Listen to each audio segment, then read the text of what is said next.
안녕하세요. 저는 40대 싱글 대디입니다. 독하게 살아온 지난날을 돌아봐야 할 때가 되었다고 느껴서 요즘 과거를 많이 추억하고 있습니다. 제 이야기를 한번 들어보실래요? 저는 고등학교 자퇴를 했습니다. 문제아였다거나 그런 건 아니었습니다. 오히려 그 반대였죠. 중학생 때 같이 어울리던 친구들이 있었는데 그 친구들과 같은 고등학교에 진학을 했었습니다. 착하고 좋은 친구들이라고 생각했는데 고등학생이 되고부터 나쁜 행동을 하기 시작하더라고요. 술, 담배는 기본이었고 반 애들을 괴롭히기도 했습니다. 저희 아버지가 선생님이셨습니다. 저희 학교는 아니었고 다른 남자 고등학교의 학생주임 선생님이셨어요. 어릴 때부터 줄곧 듣던 말이 절대로 친구들 괴롭히지 말라는 말이었습니다. 그래서였는지 친구들이 다른 친구들을 괴롭히는 게 용납이 안 되더라고요. 한 번은 저랑 같이 놀던 친구가 같은 반 친구를 교실에서 막 때리고 있는 겁니다. 놀라서 말리면서 왜 그러냐고 물으니까 자기 말을 무시했다고 하더라고요. 단순히 말을 무시해서 때렸다는 겁니다. 이해할 수가 없어서 그 친구랑 싸웠습니다. 그 친구를 말렸는데 그게 또 자존심이 상했는지 되려 저한테 화를 내더라고요. 저도 욕먹고 사는 성격은 아니라 같이 싸우다가 치고받고 몸싸움까지 했습니다. 안 그래도 자기네들 하는 행동을 말리고 제가 안 입고 왔던 제 친구들은 그날 이후로 저를 대놓고 왕따시켰습니다. 그저 같이 안 노는 정도가 아니라 대놓고 저를 괴롭히기 시작했습니다. 생각하기도 싫을 정도로 정말 많이 괴롭힘을 당했습니다. 매일매일 맞았고 다 같이 몰려와서 때린 적도 있었고 변기물도 맞아보고 의자로도 맞아보고 정말 심각했습니다. 저는 학교가 끝나면 바로 귀가를 했고 아버지는 저보다 늦게 퇴근을 하셔서 이런 저의 상황을 모르고 계셨습니다. 그때 할머니가 편찮으실 때라 어머니께서는 거의 할머니 댁에서 지내셔서 잘 보지도 못했었죠. 그러던 어느 날, 그날도 흙탕물에서 뒹군 것 마냥 거짓골이 되어서 집에 들어갔는데 아버지가 계시더라고요. 아버지가 다니시는 학교의 개교 기념일이었습니다. 학교 선생님이셔서 그런지 제 상태를 보고 단번에 알아보시더라고요. 제이가 무슨 일이냐? 누가 그랬어? 당장 가자 학교에. 아니에요 아빠. 아무도 안 그랬어요. 그냥 저 혼자 넘어진 거예요. 진짜로요. 아버지는 제 말을 듣지도 않으시고 제 교복 상의를 들추셨습니다. 여기저기 멍투성이인 저를 보고 적지 않이 놀라신 듯 했습니다. 누가 그랬어? 아빠랑 가자. 이것들이 어른 무서운 줄 알아야지. 아니에요. 그러지 마세요, 아빠. 아니야. 그런 녀석들은 크게 혼나봐야 해. 아빠가 알아서 할 테니까 일단 같이 가자. 아니에요. 아빠 제발요. 응? 그냥 그러지 마세요. 제이가 이런 건 학교에 알리고 그런 애들은 선생님께. 아니요. 그냥 그러기 싫어요. 그냥 저 그만하고 싶어요, 아빠. 저 학교 그만두고 싶어요. 갑자기 눈물이 터지고 말았습니다. 아버지랑 키도 비슷한 17살짜리 아들이 아버지 앞에서 엉엉 우니까 아버지가 너무 놀라신 것 같았습니다.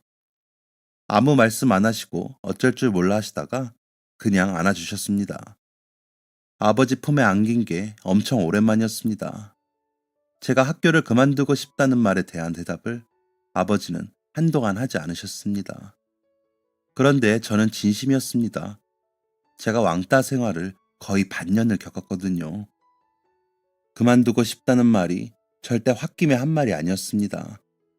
아버지도 그걸 아셨는지 그날 저녁에는 저한테 오셔서 일단 내일은 학교 가지 말고 쉬라고 하시더라고요. 그래서 학교 이틀 빠지고 주말까지 아버지가 생각하시더니 그렇게 하라고 하셨습니다. 어머니는 차라리 전학을 가지 그러냐고 하셨지만 저를 괴롭히던 게 저희 학교 애들만 아니었거든요. 그렇다고 아예 다른 지역으로 갈 수도 없는 노릇이었고요. 어머니는 할머니 간병하느라 저한테 소홀했던 것 같다며 미안하다고 우셨습니다. 요즘은 각자의 진로를 위해 추구하는 방향성의 차이로 자퇴하는 학생들이 종종 있다지만 그 당시에는 정말 문제 있는 애들만 하던 게 자퇴였습니다. 그래서 주변의 시선이 곱지 않았죠. 아빠가 선생님인데 아들은 왜 그러냐? 무슨 사고를 친 거냐? 나중에 뭐 되려고 그러냐? 이런 질문을 저와 부모님 모두 지겹도록 받았습니다. 그래서 저는 더 잘 살아야겠다고 생각했습니다. 딱히 공부를 잘하진 않아서 대학에 갈 생각은 원래부터 없었던지라 열심히 일해서 돈 벌어야겠다고 다짐했습니다. 그렇게 17살의 나이에 저는 사회에 뛰어들게 되었습니다. 그렇게 하게 된 일이 패스트푸드점이었습니다. 아침 일찍부터 이른 오후까지 일을 했는데 일하는 사람들이 대부분 대학생 형, 누나들이나 제 또래 친구들이었습니다. 그래서 엄청 재밌었습니다. 끝나고 같이 게임방 가기도 하고 카페도 다니면서 잘 어울렸습니다.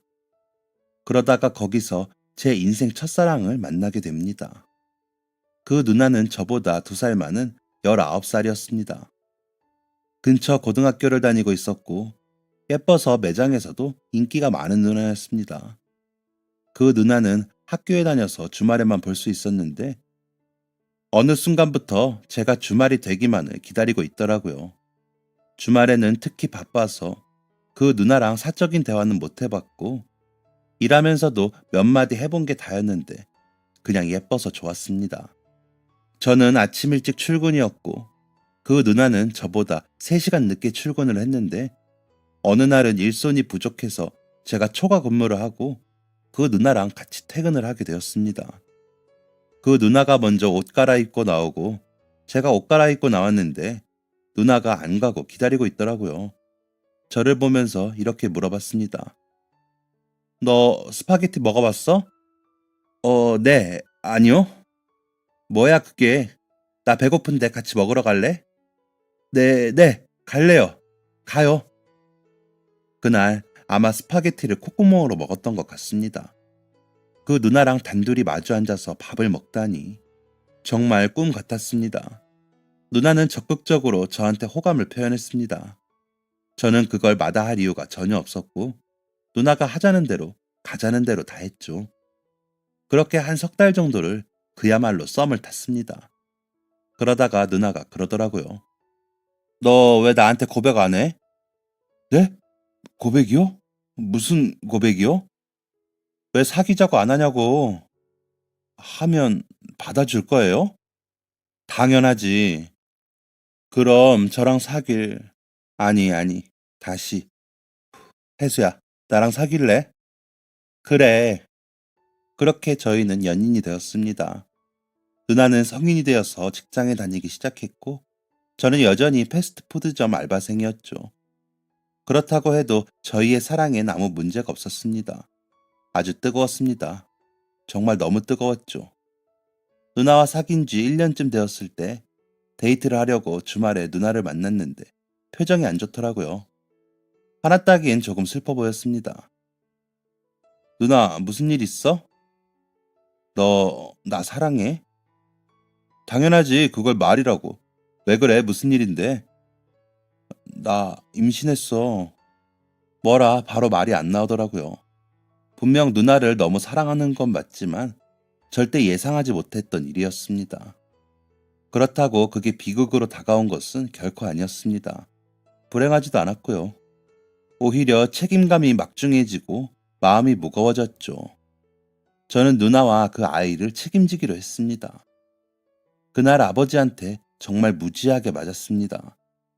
저희 아버지가 학생 주임 선생님이라 정말 무서우신데 저를 때린 적은 한 번도 없었거든요. 그런데 그날 처음으로 진짜 많이 맞았습니다. 어머니는 계속 한숨만 쉬셨고요. 그리고 그 다음 날은 저 퇴근하는데 누나 어머니가 찾아와서 또 맞았습니다. 막 때리셨다기보다는 우시면서 어떡할 거냐고 저를 원망하셨습니다. 제가 부모였어도 그랬을 겁니다. 누나는 꿈도 많고 빛나던 사람이었는데 아이가 생기며 모든 걸 포기해야 했으니까요. 그래도 누나는 잘 키워보자며 오히려 제게 힘을 줬습니다. 누나는 임신 중기부터 일을 그만두었고 제가 가정이 되었는데 나이도 어리고 할 줄 아는 것도 없었던 저는 아버지 지인분의 회사에 들어가게 되었습니다. 돈을 많이 벌진 못했지만 그래도 둘이 생활하는 데에 부족하진 않았습니다. 그리고 그 다음 해 제가 19살이 되고 누나가 21살이 되는 동시에 저희는 부모가 되었습니다. 저와 아내를 반반씩 섞어 놓은 예쁜 딸이었습니다. 보고만 있어도 눈물이 날 것처럼 너무 소중했죠. 하지만 육아의 현실은 생각보다 훨씬 더 힘들었습니다. 온전히 아이에게 집중을 해야 했고 내 삶의 모든 것들이 바뀌었죠. 바뀐 것은 아내도 마찬가지였습니다. 산후 우울증이 온 건지 아내는 많이 예민해져 있었습니다. 아이가 예뻐 보이지 않다는 말도 했었죠. 저는 최선을 다했습니다. 퇴근하고 곧바로 집에 와서 빨래도 하고 설거지도 하고 아내를 위해 반찬도 만들고 새벽에 아기가 깨면 일어나서 분유도 먹였죠. 주말에도 아내와 아기만을 위해 열심히 움직였습니다. 하지만 아내는 만족스럽지 않았나 봅니다. 이 삶이 너무 싫다. 벗어나고 싶다는 말을 종종 하더니 어느 순간부터는 아이를 두고 나가는 일이 많아졌죠. 퇴근 후 집에 오면 제 딸은 엄마가 아닌 할머니와 있었습니다. 저희 어머니요. 엄마, 또 해요? 이번엔 뭐래요? 무슨 모임이래요, 이번엔? 고등학교 동창회라고 밥만 먹고 온다고 했는데 조금 늦나 봐. 또 12시 넘어서 술에 취해 들어오겠죠. 제이가 너무 그러지 마. 원래 애 낳고 나면 힘든 거야. 마음도 이랬다 저랬다 하고 체질도 바뀌고 호르몬도 이상하고 그래. 엄마, 지금 현경이가 둘이에요. 그 사람 아기 낳은 지 1년이 지났다고요. 그 사람은 호르몬 때문이 아니라 그냥 놀고 싶은 거예요. 제 아이가 태어난 후로 저희 어머니는 일까지 그만두시고 아기 보기를 자처하셨습니다. 친정이 가까웠지만 장모님은 자신은 아기 키우는 체질이 아니라며 그런 거 못한다고 하시더라고요. 실제로 눈앞에서 애가 토를 해도 어쩔 줄 몰라 하며 물티슈 한 장 안 꺼내시던 분이었습니다. 자신의 딸이 육아를 열심히 하지 않고 밖에서 술을 먹고 다녀도 그럴 수 있다고 하신 분이었죠.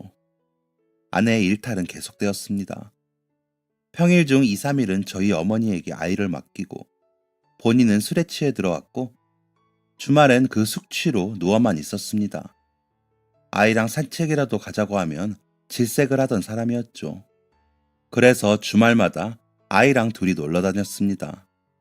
혼자 유모차 끌고 마트도 다녀오고 공원에 가서 걷는 연습도 도와주고 했습니다. 처음엔 둘이 다니는 게 어려웠었는데 할만하더라고요. 아내가 없어도 될 만큼요. 그래서 제가 먼저 그만하자고 했습니다. 아내로서의 책임감, 엄마로서의 책임감, 그 어떤 것도 없던 사람이었으니까요. 솔직히 잘못했다고 한 번은 할 줄 알았습니다. 그런데 딱 한마디 하더라고요. 정말? 기다렸다는 듯이 말했습니다. 서운함, 화남, 슬픔, 그런 건 하나도 없었고 제가 그 말을 하기만을 기다린 사람 같았습니다. 이미 정이 떨어질 대로 떨어졌다고 생각했는데 그 말을 듣는 순간 소름 돋을 정도로 싫더라고요. 그렇게 저는 싱글 데디가 되었습니다. 결혼 후 살던 집은 정리했습니다. 다시 부모님이 계신 집으로 들어가서 살게 되었죠. 이혼한다고 했을 때 아버지한테 맞아 죽진 않을까 걱정했지만 의외로 별 말씀 안 하셨습니다. 그간 며느리가 손녀에게 소홀했다는 걸 아셨던 거죠. 그리고 그와 더불어 이미 저라는 사람에 대한 기대감이 없어 실망도 안 하신 것 같았습니다. 아버지의 눈빛에서 이 녀석이 그렇지 뭐 라는 게 읽혀졌습니다. 실제로 그런 말을 하신 적은 없으셨습니다. 그저 제 자존감이 낮고 열등감이 있어서 그렇게 보였습니다. 제 뒤엔 항상 아버지가 계셨습니다. 그냥 아버지가 아니고 교육자 아버지요. 어딜 가나 아버지 얘기를 했습니다. 아버지가 선생님이니까 공부를 잘하겠구나. 성적은 얼마나 나오니? 원래 교육자 부모 밑에서는 교육자 자식이 나온다던데.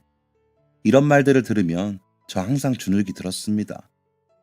아버지라는 벽을 뛰어넘을 수 없을 것 같았죠. 저는 저 나름대로 괜찮은 사람이라는 걸 보여주고 싶었습니다. 고등학교도 자퇴하고 19살에 아이 낳고 결국 이혼해서 부모한테 뒷바라지 시키며 기생하는 자식이 되고 싶진 않았습니다. 제가 마음고생 시킨 만큼 호강시켜드리고 싶었고 제가 사랑하는 제 딸에게도 더 나은 아버지가 되고 싶었죠. 그때부터 저는 돈을 모으기 시작했습니다. 진짜 이 악물고 모아보자 했죠. 모아서 뭘 할지는 생각도 안 했습니다.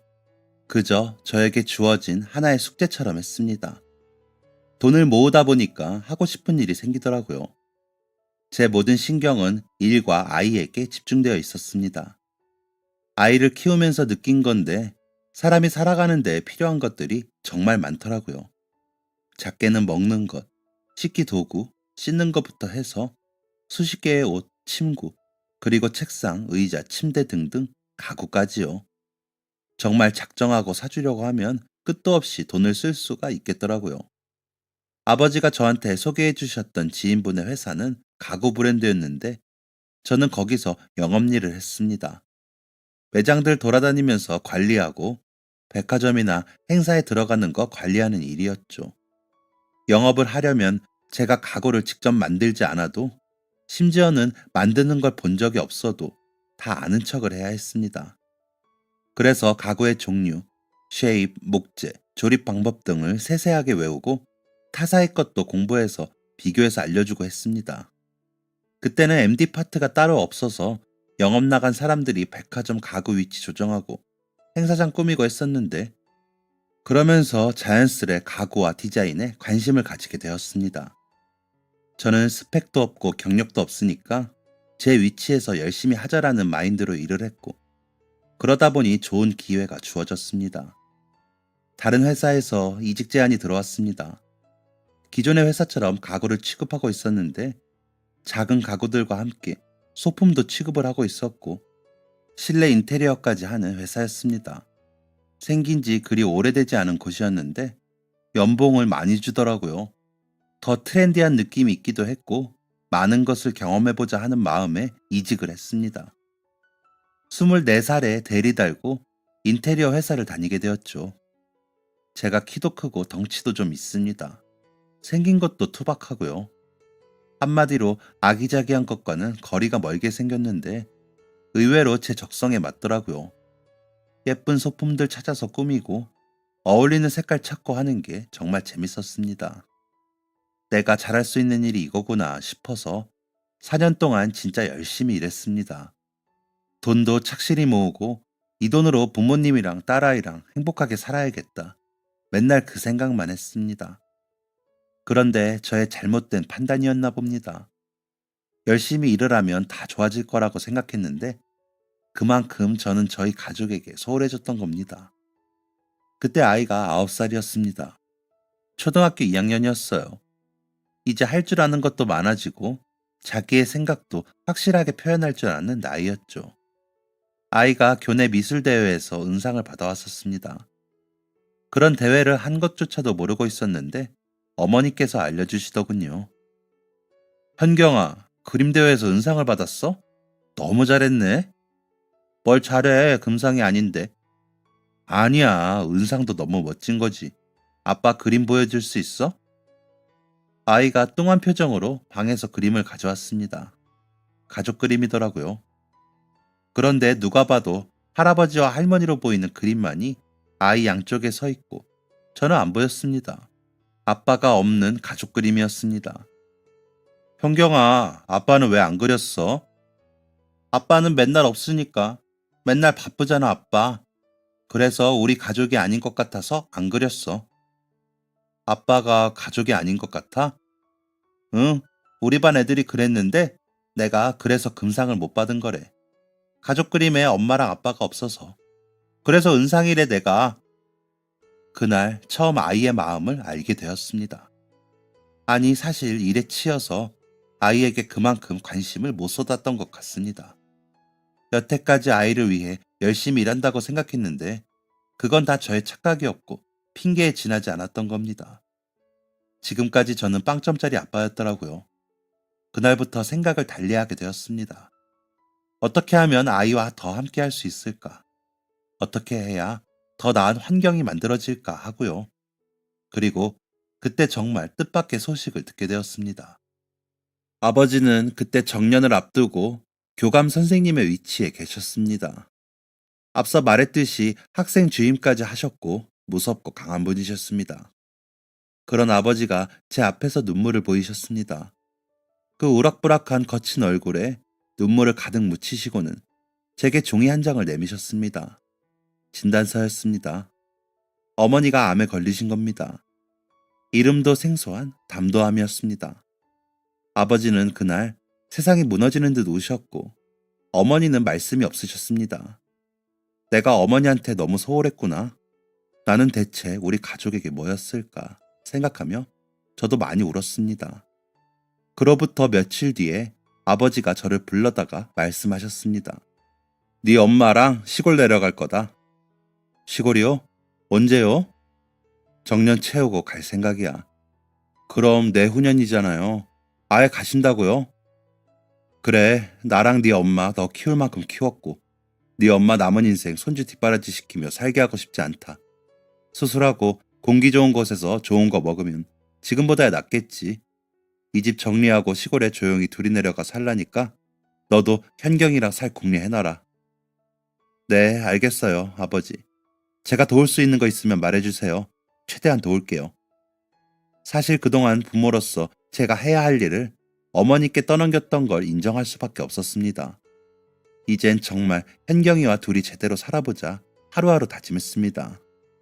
아버지는 정말 정년을 마치자마자 어머니와 시골로 떠나셨습니다. 저와 제 딸은 빌라 전세를 얻어서 살게 되었습니다.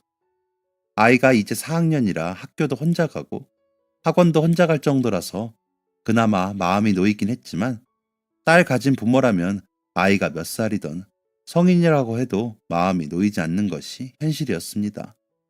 일하다가도 몇 번씩 집에다가 전화해서 잘 있냐고 물어보고 뭐 하냐고 물어보고 문 잘 잠궜냐고 물어보고 그랬죠. 그러던 어느 날은 아이가 학원 끝나고 집에 있을 시간이었습니다. 저는 퇴근을 앞두고 있었고 밥은 먹었냐고 물어보려고 전화를 걸었죠. 그런데 아이가 받자마자 울더라고요. 아, 아빠. 현경아, 왜 그래? 무슨 일이야? 아빠, 나 너무 아파, 아빠. 아빠. 바로 전화를 끊고 집으로 달려갔습니다. 같은 팀 직원한테 집으로 경찰 불러달라고 하고 퇴근 시간도 안 되었는데 냅다 달렸죠. 집에는 경찰 오고 구급차 오고 동네 사람들 모여있고 난리가 나 있더라고요. 가슴이 머리에서 뛰는 것처럼 정신을 못 차릴 정도였는데 막상 집에 들어가서 본 딸의 얼굴은 너무나 멀쩡했습니다. 옆에 있던 경찰이 저에게 물었습니다. 아버님 되세요? 네. 아이가 칼질을 하다가 손가락을 다쳤더라고요. 심하진 않아서 구급대원들이 지혈하고 소독하고 약 발라줬습니다. 칼질이요? 네, 11살이면 아직 혼자 칼질하기엔 어려워요. 아버님께서 잘 지켜봐 주세요. 그럼 저희는 이만 가보겠습니다. 그제서야 제가 온 것을 눈치챈 딸이 울먹이며 제게 달려와 안겼습니다. 현경아, 칼질하다가 다쳤어? 왜 그랬어, 위험하게. 아빠랑 같이 밥 먹고 싶어서. 밥? 주방 쪽을 보니 도마 위에 당근과 호박과 칼이 놓여져 있고 그 옆으로 후라이팬, 그릇, 달걀, 숟가락 등등이 꺼내져 있더라고요. 내가 아빠 달걀말이 해주려고. 아빠는 맨날 밤늦게 밥 먹으니까 내가 아빠랑 같이 먹고 싶어서. 너무너무 미안했습니다. 이게 어디서부터 잘못된 건지 어떻게 바로잡아야 할지 가늠이 되지 않았습니다. 내가 이 작은 아이에게 너무 큰 상처를 주었구나. 너무 외롭게 했구나 생각이 들어 견딜 수가 없었습니다. 저는 그 다음날 회사에 가서 이달까지만 일을 하겠다고 했습니다. 남들은 그럴수록 더 버텨서 더 잘 먹고 잘 살아야 하는 거 아니냐고 했지만 제 생각은 달랐습니다. 잘 먹고 잘 사는 것보다 같이 먹고 같이 사는 게 더 중요하겠구나 생각했으니까요. 그리고 저는 모아두었던 돈으로 인테리어 사업을 하게 되었습니다. 첫 사무실은 바로 집이었습니다. 어차피 처음부터 직원을 두고 일할 생각은 없었기에 사무실 같은 게 필요가 없었거든요. 전 직장, 전 직장, 백화점 직원분들, 지인들한테 전화를 다 돌리면서 실내 인테리어 필요한 사람 없냐고 물었습니다. 저도 이제 막 시작했기에 포트폴리오가 필요했거든요. 그런데 홀로 서기는 역시 호락호락하지가 않더라고요. 생활비 정도는 벌 수 있을 줄 알았는데 터무니없는 생각이었습니다. 한 달, 두 달, 세 달이 되어가니 슬슬 적자가 나더라고요. 이대로는 안 되겠다 싶어서 발로 뛰기 시작했습니다. 뭐 파는 회사인지 가리지 않고 가서 MD들 만나서 매장 실내 인테리어 필요하지 않냐고 명함 돌리고 웨딩홀도 가보고 백화점도 가보고 그냥 제가 명함 돌릴 수 있는 곳은 전부 다 갔습니다. 발등에 불 떨어져서 정신없이 그러고 다니는데 딸아이한테 전화가 오더라고요. 아차 싶었습니다. 현경아, 아빠가 미안해. 너무 늦었지? 아, 어쩌지. 아빠가 집에 가려면 좀 걸릴 것 같은데. 괜찮아. 혼자 밥 먹어도 돼. 근데 집에 밥이 없어. 아, 맞다. 아이, 그럼 일단 사거리에 김밥집 가서 먹어. 아빠가 나중에 계산할게. 응. 이런 일이 몇 번 반복되게 되었습니다. 회사 다니는 것보다 더 바빴거든요. 그러다가 친구 부모님 가게 이전하시는 거 인테리어 하는 걸 시작으로 거짓말처럼 여기저기서 간간히 연락이 오기 시작했습니다. 예전에 다니던 회사에서 행사 나가는데 인테리어 봐달라고도 했고요. 그러다가 백화점 입점되는 신규 업체 인테리어 한번 하고 나니까 계속 의뢰가 들어오더라고요. 그런 바쁜 생활을 이어나가다가 오랜만에 일찍 일 마치고 집에 들어가는데 사거리 지나가다가 딱 김밥집이 눈에 들어오는 겁니다. 아이가 외상한 게 그제서야 생각이 난 거죠. 죄송한 마음에 허겁지겁 달려갔습니다. 안녕하세요. 네, 어서 오세요. 애기 아빠 오랜만이네. 네, 좀 바빠서요. 저희 애가 여기서 몇 번 혼자 먹었죠? 죄송해요. 그게 지금 생각났네. 얼마 드리면 될까요? 애가? 여기서요? 아닌데. 네? 우리 현경이 여기서 외상하지 않았어요? 아닌데, 그런 적 없어요. 그럴 리가 없는데. 밤에 한 6시쯤에요. 아니에요. 내가 여기 하루 종일 있는데 뭘. 머리에 여러 가지 생각이 들더라고요. 다른 곳에서 먹었나? 어디서 먹었지? 왜 말을 안 했을까? 설마 안 먹었나? 설마 하는 그 생각은 적중했습니다. 왜 안 먹었는데? 그게 혼자 먹기 싫었어? 그럼 아빠한테 말을 하지 그랬어. 그게 아니고 우리 돈이 없잖아. 뭐라고? 아빠 맨날 돈 없다고 한숨 쉬는 거 알아. 그런데 내가 밥 먹으면 돈을 더 쓰잖아. 그래서 밥을 안 먹었다고? 아빠가 우리 현경이 밥 사줄 돈이 없을까 봐? 아이는 말없이 고개를 끄덕였습니다. 또 한 번 억장이 무너졌습니다. 아이는 그동안 아빠가 김밥집 가서 밥 먹으라고 할 때마다 혼자 집에서 과자를 먹었다고 했습니다. 한창 클 나이에 내가 무슨 짓을 한 건지 마음이 아프더라고요. 그때 제가 계약금도 좀 많이 들어온 상태였고 어차피 일이 많아지면 일손이 필요했던 상황이었습니다. 사무실 없고 직원 구하면서 본격적으로 사업을 시작했죠. 물론 아이와 함께 시간을 보내면서요. 웬만한 일들은 직원들한테 맡기고 틈틈이 아이 학원 데려다주고 저녁도 같이 먹고 아기 때처럼 주말엔 둘이 소풍도 갔습니다. 아이가 그렇게 잘 우는 아이였는지 잠시 잊고 살았었습니다. 그렇게 아빠에서의 위치, 사장으로서의 위치를 지키면서 저는 완벽한 생활을 이어갔습니다.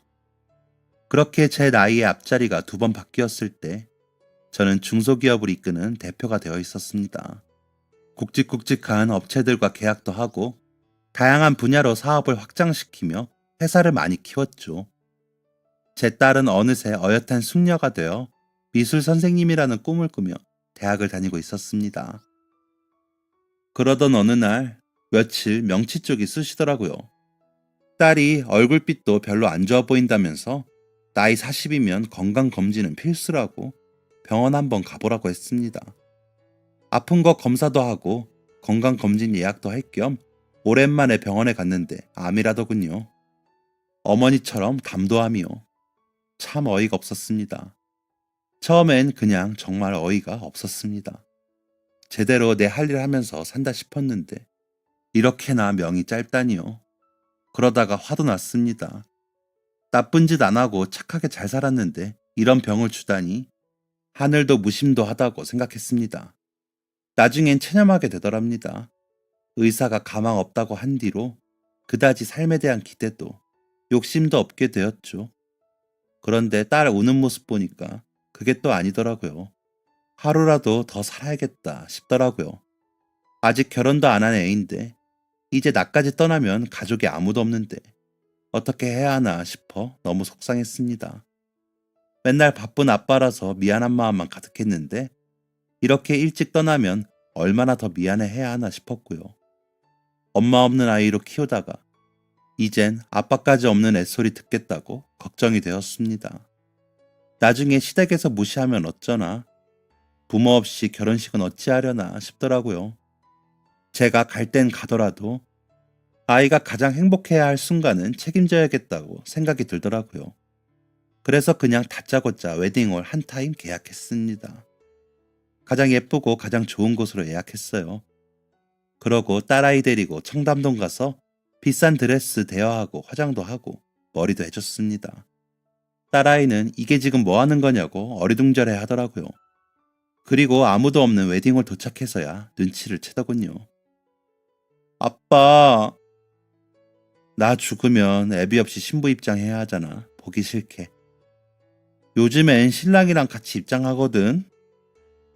그래도 혼주석에 아무도 없으면 사람들이 수군거리지. 됐어, 아빠. 나 안 해. 병경아, 내가 아무래도 너 결혼할 때까지는 못 살 것 같다. 안 한다고. 아니, 아빠 위해서 해줘. 딸 결혼식 입장은 해줘야지. 꼭 영상으로 남겨두고 여기서 찍고 저기서 찍고 그렇게 많이 남겨두고 진짜 결혼식 때 틀어줘. 사람들이 아, 저 여자는 아버지가 있었구나 알 수 있게 꼭 틀어줘.